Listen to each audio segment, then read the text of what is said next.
Ayo berinvestasi akhirat, bangun rumahmu di surganya. Sempurnakanlah ibadah Anda dengan beramal jariah yang pahalanya tidak terputus hingga akhir kiamat dengan ikut berdonasi untuk pembangunan Masjid Agung Al-Akbar Kota Sorong. Bismillahirrahmanirrahim. Assalamualaikum warahmatullahi wabarakatuh. Alhamdulillahi rabbil alamin. Wassalatu wassalamu ala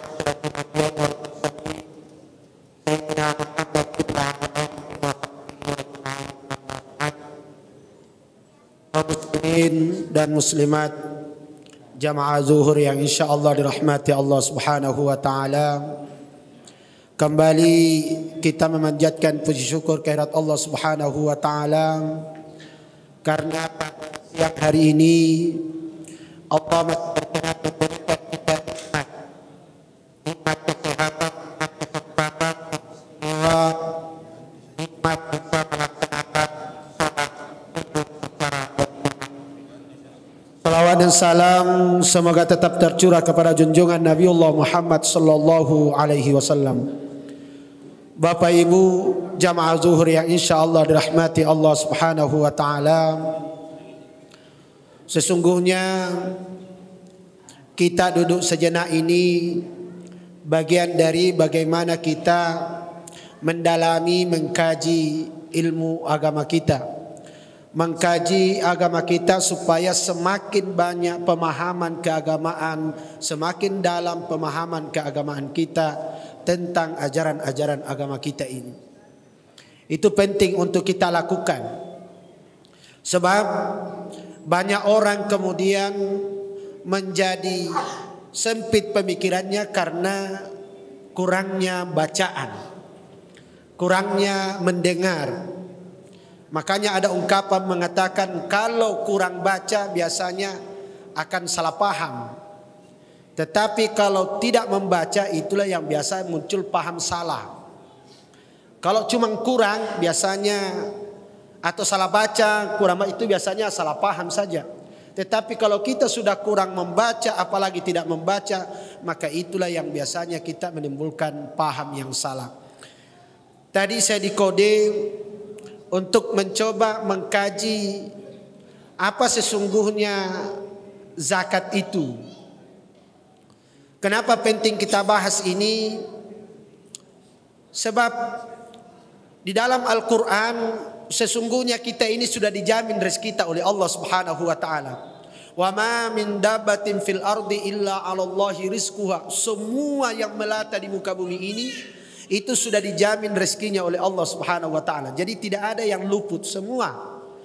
Gara-gara ayat ini berbeda pendapat antara Imam Syafi'i dengan Imam Malik. Imam Malik itu berpendapat ketika pengajian ada muridnya namanya Imam Syafi'i, beliau mengatakan kita ini hidup di dunia tidak perlu usaha untuk mencari rezeki. Yang perlu diperbaiki adalah tawakal kita kepada Allah. Kalau sudah tawakalnya yang benar, rezeki itu akan datang. Imam Syafi'i tidak terima pendapat ini. Meskipun gurunya yang ngomong. Beliau mengatakan, masa iya cuman tawakal rezeki datang.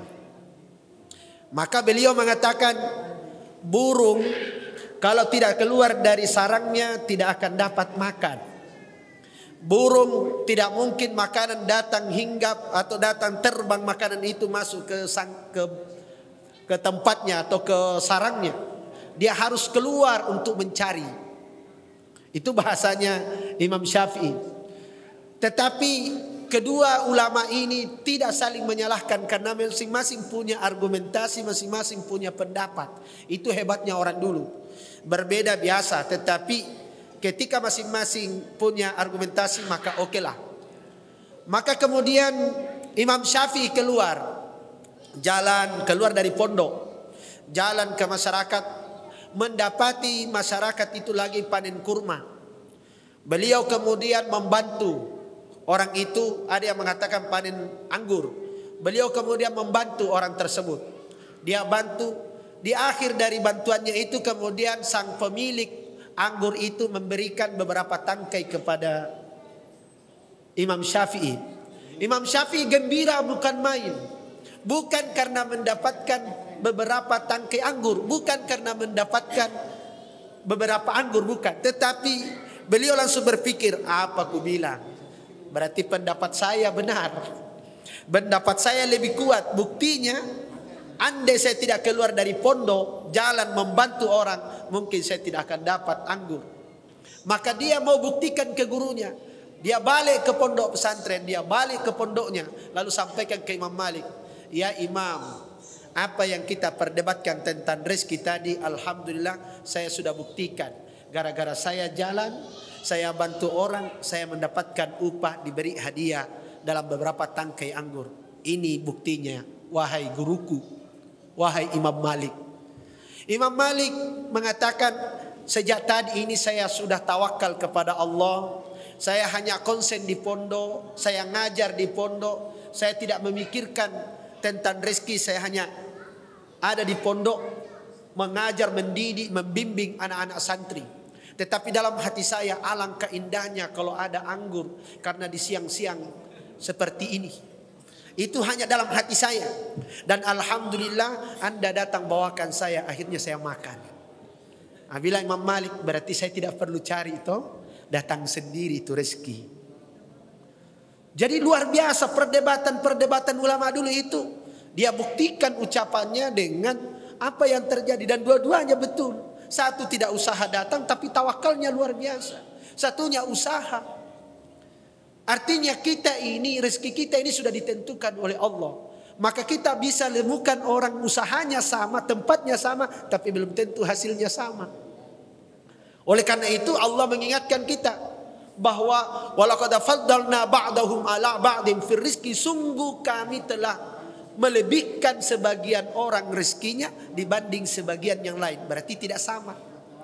Karena tidak sama itu maka akan terjadi ketimpangan antara si kaya dengan si miskin. Maka oleh Allah supaya jangan terjadi ketimpangan, jangan ada terjadi permasalahan, ayo kamu, karena saya yang kasih rezeki, saya yang menentukan rezeki, maka saya wajibkan pada rezeki kamu yang saya beri ada haknya orang lain di situ. Ada hakun lisaili wal mahrum, ada haknya orang lain. Oleh karena itu bayar. Ini cara Allah untuk menjamin rezeki kita, salah satunya dengan mewajibkan zakat itu kepada orang mampu, supaya kaila yakuna dulatan bainal agniya, supaya uang itu, materi itu jangan hanya berputar pada orang kaya, tetapi orang miskin juga rasakan. Makanya dari sini pendapat ulama kita mengharamkan itu zakat keluar dari kabupaten pak kota. Jangan kita kerja di Sorong tapi zakatnya dikirim ke Jawa. Orang kita harusnya kembalikan sebagian haknya orang itu ke tempat semula. Karena kita dapat dari sini, kembalikan ke tempatnya. Jangan dikirim ke tempat luar. Karena di luar juga ada juga yang urus itu. Itu cara. Dari kenapa? Supaya uang ini jangan berputar di orang kaya. Kembalikan kepada orang yang ada di situ. Apa tujuannya? Supaya ada hubungan. Alhamdulillah ini orang datang kerja, banyak hasilnya, banyak penghasilannya, banyak rezekinya. Ternyata kita dapat juga percikan-percikannya dalam bentuk zakat. Itu kan senang masyarakat itu. Tapi coba kalau dapatnya banyak baru dikirim keluar, sakit hati orang sini, Pak. Saya bilang kenapa dikirim keluar? Seakan-akan kita tidak butuh di sini. Coba cara berpikirnya atau cara Allah dan Rasulnya mendesain ajaran agama ini luar biasa, Pak. Nah ini yang mesti masuk. Oleh karena itu Allah Subhanahu Wa Taala mengajarkan kita supaya kalau belum bisa zakat mal, paling tidak ada satu yang kita bisa ini bermanfaat kepada orang, berkontribusi kepada orang dengan puasa kita ini. Kita ini sudah dilatih lapar, dilatih menahan haus, lapar, tidak enak. Sekarang cobalah bermanfaatlah kepada orang lain. Bagaimana caranya bermanfaat? Zakat fitrah. Kalau zakat fitrah kan tidak kenal mau kaya, mau miskin, mau anak-anak, mau dewasa, mau perempuan, mau laki-laki, semua kena. Sepanjang dia bernafas, sepanjang dia hidup, sebelum maghrib dan sesudah maghrib, malam takbiran, maka sepanjang itu kena kewajiban zakat. Namanya zakat fitrah. Artinya kita diajar oleh Allah dan Rasulnya, bermanfaatlah kepada orang meskipun kita ini bukan orang mampu. Makanya tidak banyak-banyak diminta oleh Allah dan Rasulnya. Cuma 2,5 kilo. Tidak banyak Pak. Nah itu kadang-kadang 2,5 kilo lagi setengah mati orang keluarkan Pak. Belum lagi ini kalau kita bicara zakat mal, ini baru zakat fitrah.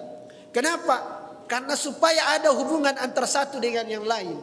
Makanya ketika kita cari apa hikmahnya Allah mewajibkan zakat itu, paling tidak sesuai dengan makna zakat, yaitu tanmiyah atau tazkiyah. Yang satunya adalah tanmiyah, pengembangan. Pertama adalah tazkiyah, bagaimana membersihkan tuhratan lin nafsi, membersihkan diri kita minal lagwi war rafasi, dari kesalahan, kehilapan. Kita mungkin selama Ramadan pernah berkata-kata kotor, mungkin selama Ramadan kita mungkin pernah berbuat dosa, maka bersihkan dosa-dosa kita itu dengan zakat fitrah. Itulah yang dimaksud tuhratan lin nafsi minal lagwi war rafasi, membersihkan anggota kita ini, tubuh kita, jiwa kita dari kata-kata yang tidak baik. Jadi satu itu. Yang kedua, dia bisa menjadi tu'matan lil masakin. Dia menjadi makanan, menjadi konsumtif bagi orang-orang yang kurang mampu. Rasulullah tidak mau ada umatnya di di hari raya itu minta-minta. Rasulullah ingin agar tughnil fuqara, orang-orang kaya, orang-orang miskin itu kita kayakan. Anis sual, dari minta-minta. Jangan ada orang miskin pada saat kita bersenang-senang, bergembira dengan hari raya. Kita bangga, kita pakai baju baru, kita makan dengan makanan yang enak. Semua jenis makanan ada, semua minuman ada. Tiba-tiba ada saudara-saudara kita yang kurang mampu. Jangankan untuk makan yang enak-enak, untuk makan seadanya juga tidak ada. Nah kira-kira bagaimana perasaan kita itu? Senang-senang di atas penderitaan saudara-saudara kita, padahal sama-sama merayakan hari kemenangan. Apa yang dinikmati bagi orang yang menderita di hari kemenangan, Pak? Oleh karena itu Rasulullah tidak mau seperti itu. Semua merasakan kenikmatan, semua merasakan kegembiraan. Nah, ini yang perlu kita pahami. Nah, kalau zakat fitrah kalau zakat mal apa masalahnya? Zakat mal kita ini, banyak orang selalu berasumsi zakat mal itu adalah kelebihan harta. Mohon maaf, bukan kelebihan harta Pak, tetapi penghasilan yang kita zakati. Tidak pernah itu tanah disakati Pak, yang disakati adalah penghasilannya. Rumah tidak disakati, yang disakati penghasilannya. Kos-kosan tak itu yang disakati, rumahnya tidak usah. Jadi yang dizakati sesungguhnya penghasilan. Tapi tiba-tiba kita mengatakan penghasilan saya ini Ustaz habis. Saya bayar cicilan, bayar hutang, bayar ini dan itu. Nah biar itu 100 juta uang gaji tidak akan pernah cukup Pak kalau bicara pengeluaran. Makanya diatur oleh Allah dan Rasulnya. Kewajiban kita tentang harta itu nisab. Artinya kapan dia sudah sampai satu nisab, habis tidak habis, keluarkan dulu sebelum makan. Memangnya petani Pak, dia keluarkan setelah dia habiskan itu berasnya. Sisa berapa karung beras dari panen, sisa 2 karung. Nah, itu yang disakati. Tidak. Tapi ketika panen, keluarkan zakatnya. Kalau sampai 750 kg hasil dari sawah kita, wajib keluarkan zakatnya. Jadi penghasilan yang disakati. Tiba-tiba kita ini yang PNS tidak mau zakat hanya karena habis katanya. Memangnya petani tidak habis Pak? Habis juga. Tidak ada yang tidak habis. Berapa di sini gaji kita? Mulai dari yang 5 juta sampai yang 100 juta. Pasti kalau ditanya per bulannya habis? Habis. Karena pasti kalau banyak gaji tak banyak juga maunya. Tidak ada. Kalau sedikit gaji kita pasti kita juga sedikit angan-angan. Kenapa? Tahu diri. Jangan sampai kita masuk di hadis Nabi yang dibenci oleh Rasulullah itu adalah ailun mustakbir. Miskin belagu. Miskin sombong. Tapi kalau kaya pasti juga pengeluarannya banyak. Oleh karena itu dibatasi nisab 85 gram emas. Kalau penghasilan kita sudah 85 gram emas, kalau sekarang anggaplah 1 gram 1 juta, berarti kalau penghasilan kita 85 juta sudah wajib kena zakat. Berarti orang-orang yang gajinya 7 juta lebih dalam 1 bulan kena zakat, Pak. Jangan mengatakan itu 7 juta itu Ustaz, habis itu, tidak ada yang tersisa. Memang tidak ada tersisa kalau gaya hidup yang kita ikuti, Pak. Kalau yang kita ikuti kebutuhan hidup pasti cukup. Tapi kalau gaya hidup, ya punya motor, maunya mobil, maunya mobil mewah. Punya lagi mobil mewah, maunya jet pribadi. Tidak ada habisnya, Pak. Kita ini sudah diingatkan oleh Al-Quran. Alhaakumut takatsur hatta zurtumul maqabir. Manusia itu suka kumpul-kumpul harta sampai dia masuk kuburan.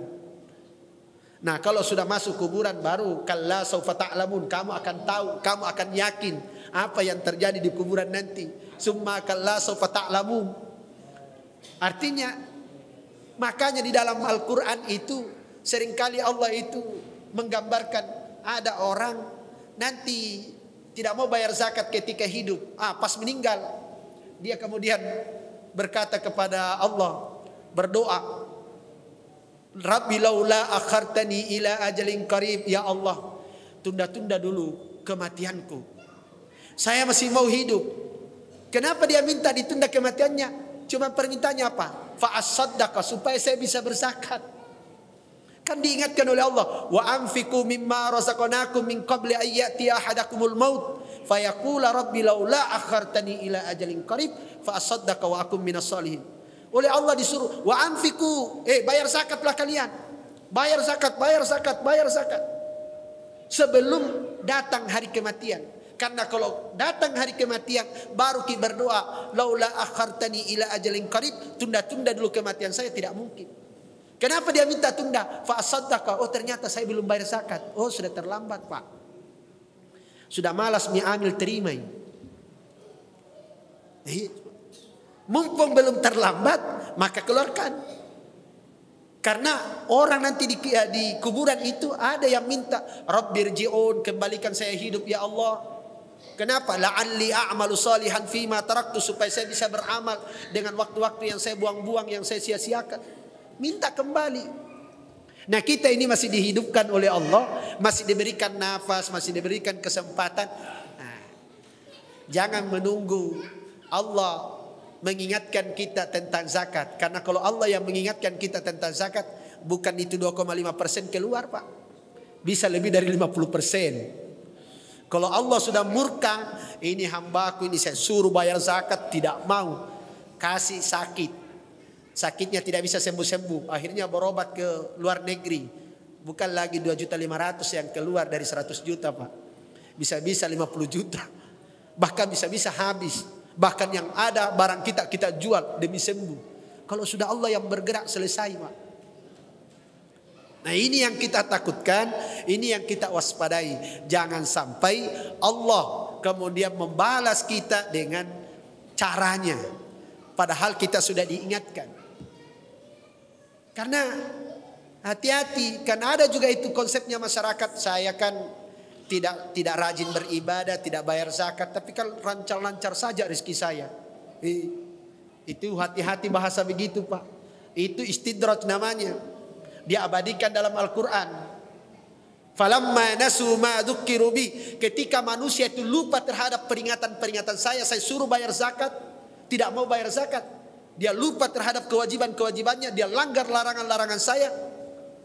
Bukannya Allah siksa, tidak, langsung fatahna alaihim abwaaba kulli syai'. Semakin saya bukakan pintu-pintu rezeki, tambah kaya, tambah sukses, padahal tidak bayar zakat. Coba, itu bahasa Al-Quran, itu bukan bahasa saya, Pak.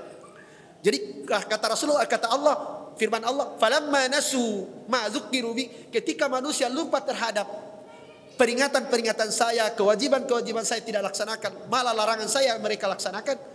Fatahna alaihim abwaaba kulli syai'. Malah Allah semakin buka pintu rezekinya. Semakin kaya, semakin berhasil. Tambah banyak rukonya, tambah banyak ini dan itunya. Itu. Nah, setelah dia senang, semakin semakin kaya, semakin sukses. Hatta idza farihu bima utu, ketika manusia sudah gembira dengan apa yang dia dapatkan, lupa tentang kewajibannya, lupa tentang apa yang diperintahkan kepadanya tentang zakat, dia lupa tentang itu. Akhadnahum baghtah, tiba-tiba kami siksa seketika. Tiba-tiba datang azabnya Allah, tiba-tiba datang siksaannya Allah. Fa idahum mublisun, maka mereka berputus asa, sudah tidak tahu berbuat apa-apa. Nah, itu banyak kejadian, Pak. Makanya perhatikan kita orang-orang hidup, jarang itu orang hidup itu yang dermawan tambah miskin, Pak. Perhatikan saja orang-orang di sekitar kita, tahu saja jauh-jauh. Orang yang bersedekah, orang yang berzakat, orang yang berinfak, apakah mereka tambah miskin? Tidak. Mereka tambah kaya, Pak. Mereka tambah berkah hidupnya. Mereka tambah enak hidup. Jadi cara setan menggoda kita ini supaya tidak berzakat itu ya dengan mengatakan, jangan keluar, lumayan itu. Bayangkan kalau kita punya uang 1M, kan zakatnya 25 juta. Itu kalau 25 juta bisa jadi DP mobil. Itu kan cara setan menggoda. 25 juta. Padahal 1 miliar yang keluar cuma 25 juta. Berarti masih sisa berapa? 975 juta. Masih tersisa 975 juta. Yang keluar cuma 25 juta. Tapi itu terasa besar. Kenapa? Yang kita pikirkan yang keluar, tidak kita pikirkan berapa yang tersisa. Kenapa orang itu susah bayar zakat? Karena selalu hitung-hitungannya 100 juta. Berarti hilang 2.500.000. Itu kalau 2.500.000 beli onde-onde kan lumayan banyak itu. Karena yang kita hitung 2.500.000-nya, tidak kita hitung 97.500.000. Nah, ini cara mengobati diri kita, karena cara setan menggoda kita itu banyak. Cicilan lah, inilah dan itulah. Oleh karena itu, jangan sampai kita ini makan haknya orang. Kita sudah kaya tapi tidak nyaman tidur. Tidak bisa tidur nyenyak. Kita sudah pakai mobil tetapi kepanasan di dalam mobil.